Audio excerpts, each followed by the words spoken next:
इस कहानी के सभी पात्रों, जगह के नाम बदले हुए हैं। इसका किसी भी जीवित या मृत व्यक्ति से कोई संबंध नहीं है और इस कहानी का मकसद किसी भी तरह से अंधविश्वास को बढ़ावा देना नहीं है।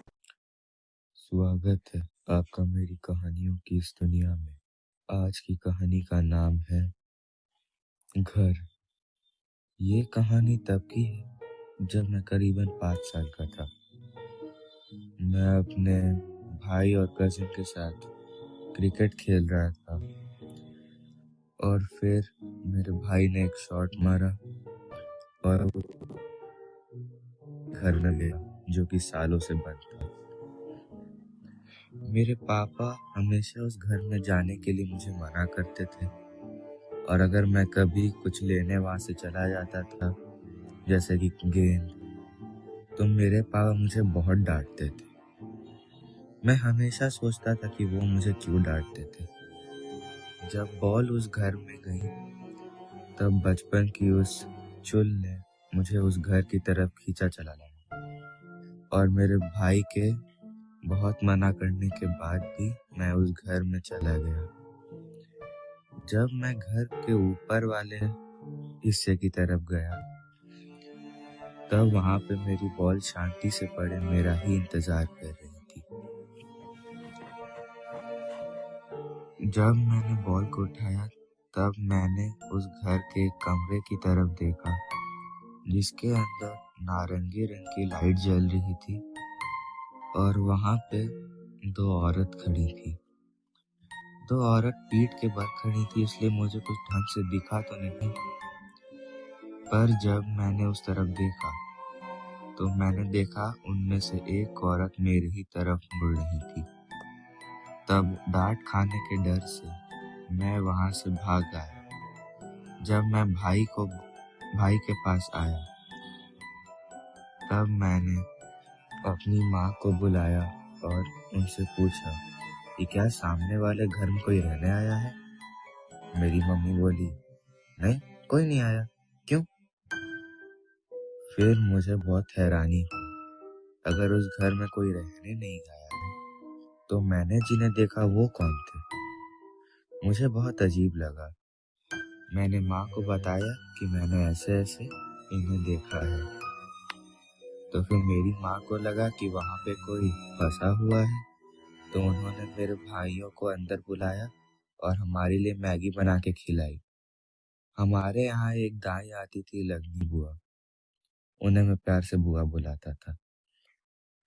मेरी माँ ने उनसे कहा कि लगनी दी, जाके देख के आइए तो उस घर में क्या कोई फंसा हुआ है।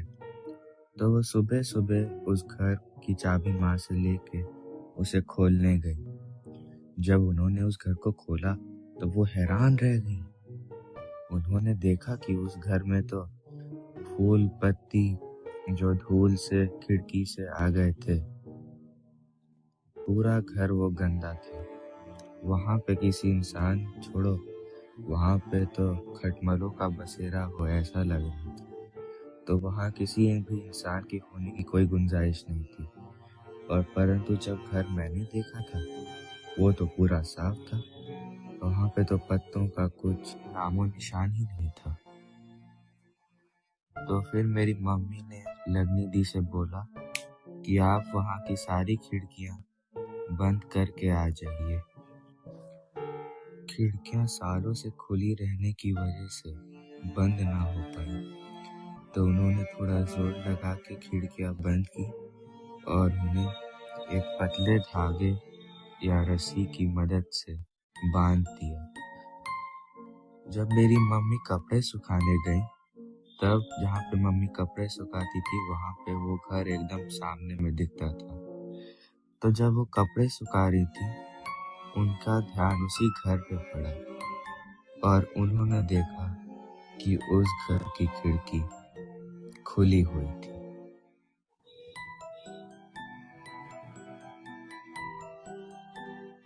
ये कैसे हो सकता है? खिड़की तो उन्होंने बंद करा दी थी। तो वो वहां से आ गई और उन्होंने उस घर की तरफ फिर नहीं देखा। आप सोच रहे होंगे कहानी यहाँ खत्म हो गई। हाँ, और का कोई इकलौता इस किस्सा नहीं है। इस घर से जुड़ा एक और किस्सा है जो मैं अभी आपको बताऊंगा। सालों बाद 2019 में उस घर में एक इंसान आया जिसे वहां पे एक हॉस्टल खोलना था। वहां पे उसने हॉस्टल खोला, पर उसने वहां पे पूजा नहीं करी, जो उसकी सबसे बड़ी गलती थी। परंतु उस घर में कुछ बहुत भयानक साया नहीं था। बरसों पहले उस घर में एक बूढ़ी दादी और एक प्रेग्नेंट लेडी थी। बीमारी के चलते दादी तो मर, प्रेग्नेंट लेडी भी मर गई, जिसके चलते उस घर में उनकी आत्मा बस गई, क्योंकि वो घर से वो बहुत जुड़ी हुई थी और उनका बेटा अमेरिका में था। तो फिर जब वहाँ पे हॉस्टल खुला, वहाँ पे भी अजीबोगरीब चीज होने लगी। वो हॉस्टल भी कुछ समय बाद बंद हो गया 2020 में कोरोना के चलते। पर जब वहाँ के मालिक वहाँ से जा रहे थे सब कुछ शिफ्ट करके, तब उन्होंने मेरी मम्मी को बताया कि कुछ समय पहले हॉस्टल का जो केयर टेकर था वो 1 बजे सब अपना काम करके किचन से जा रहा था।